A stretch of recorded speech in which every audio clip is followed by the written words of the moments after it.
there, zonrizza here, and for today's video, we're back for another tutorial. Last night, nag-post ako sa Instagram ko ng any vlog recommendation and yung mga nag-respond naman dun sa post ko.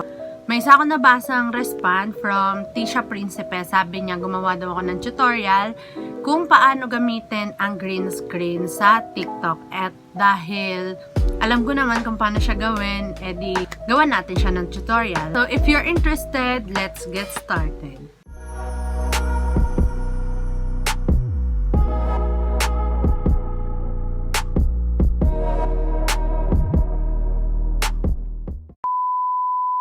So, hindi po natin kailangan mag-download ng app na para makapag-edit ka ng green screen sa TikTok. So, ang kailangan lang natin ay ang mismong TikTok app. So, let's go!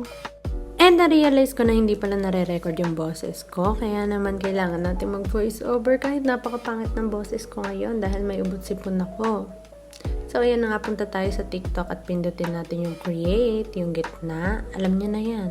And that's me. Nagahang yung cellphone ko and medyo nahihiya din ako dahil hindi nga ako nagsasalita. Magtuturo-turo lang ako dyan. At na-realize ko din na napaka-baby ko naman pala masyado. So, ayan na nga. Ituturo ko na yung sound kung saan pwede kayo mamili ng kantang gagamitin nyo sa TikTok na gagawin nyo. And yung flip para pang back cam or front cam, speed pampabilis at pampabogol. Yung talagang kinarir ni ate girl. Yung filter, syempre yung different filter ni TikTok. Yung beauty, pampakinis at pampaliit ng mukha mo. And of course, yung timer, kung wala mang gustong sumuporta sa'yo, di ikaw na lang sumuporta sa sarili mo. Problema ba yun?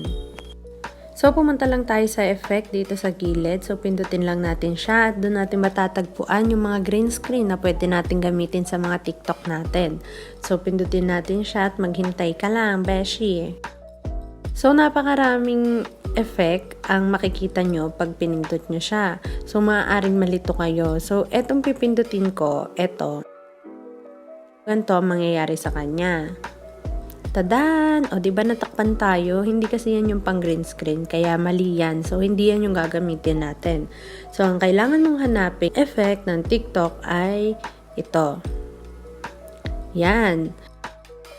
At piliin mo lang yung picture na gusto mong i-background.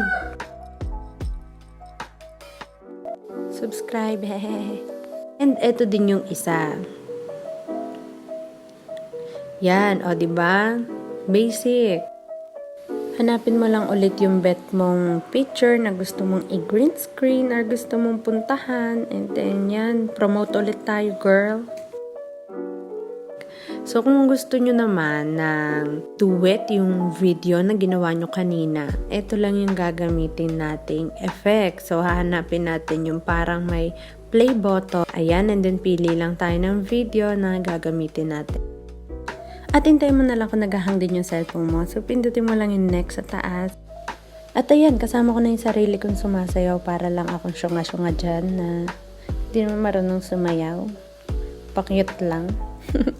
So, ganun lang naman maggamit ng green screen dito sa TikTok. Sana ay malinaw yung pagkaka-explain ko sa inyo at natuto kayo sa akin. So, thank you!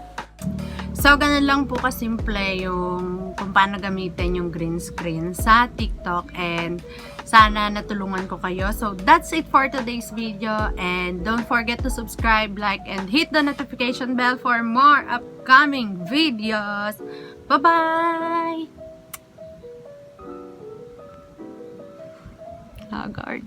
It was cold at night.